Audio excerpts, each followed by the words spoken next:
అందుకే ఎదుటి వారితో ఎప్పుడూ పోల్చుకోవద్దు. వారి వలే కాదు కానీ వారికంటే ఉన్నతంగా దేవుడు నిన్ను నన్ను హెచ్చించాలని ఆశపడుతున్నాడు. గత సంవత్సరాల్లో నువ్వు దీవించబడలేదా? గత సంవత్సరాల్లో నువ్వు హెచ్చించబడలేదా?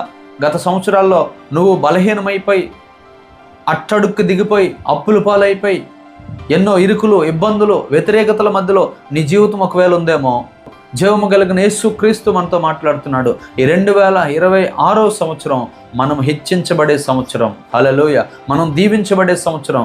మనము అనేకుల మధ్యలో తల ఎత్తుకునే సంవత్సరం. అనేకులు మనను చూసి ఆనందించే సంవత్సరం. రాజుల ఎదుట, ప్రధానుల ఎదుట, అధికారుల ఎదుట పానదాయకుల అధిపతిని హెచ్చించినట్లుగా దేవుడు మనల్ని హెచ్చించబోతున్నాడు. దేవునికి మహిమ కలుగునుగా. నువ్వు చింతపడొద్దు, నువ్వు బలహీనపడొద్దు, నువ్వు కృంగిపోవద్దు.